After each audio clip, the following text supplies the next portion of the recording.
As the world comes to grips with life under this deadly new virus, authorities have urged us to change our habits and adopt a new way of life.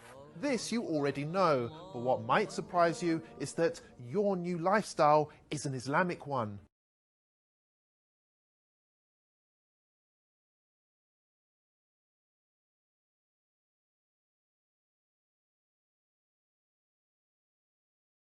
Muslims believe that the Quran is both a holy text and a guide on how to live a healthy and productive life.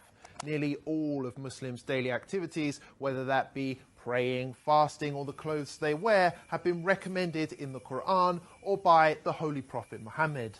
And for years, many of these practices have been ridiculed by non-Muslims who accuse them of being backwards, weird, or straight up offensive. But now, whether you like it or not, we all have to behave like a Muslim. For starters, pubs, clubs and casinos have all been closed. In some cases, medical experts urged for a complete halt on alcohol consumption because it makes the virus worse, prompting some countries to ban its sale outright. People are prioritizing hygiene and washing more regularly throughout the day, just as Muslims wash before their 5 daily prayers. It's even become socially acceptable not to shake hands, a typical Muslim practice between men and women, which was often branded insulting in Western culture.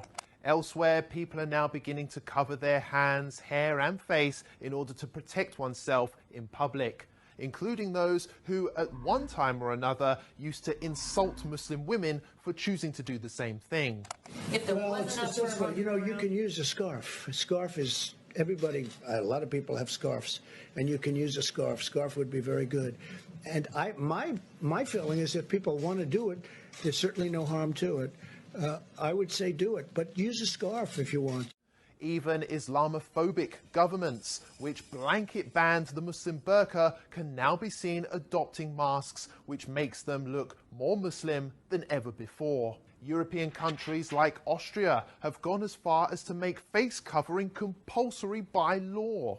And the face veil, covering, has turned out to be so beneficial that London aims to make it compulsory for all in shops and on public transport going forward.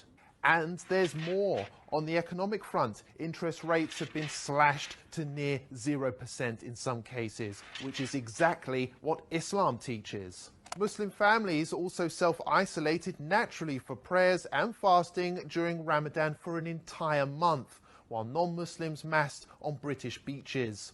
Now, you may ask, what's the point in bringing this all up? Well, the fact is, Muslims have been subjected to years of hate just because they love their faith. It's worth highlighting that it took a global pandemic to prove that Muslims have been right all along, and perhaps it's Western values which need reforming rather than Islamic ones. Remember that the next time you have something nasty to say about Islam.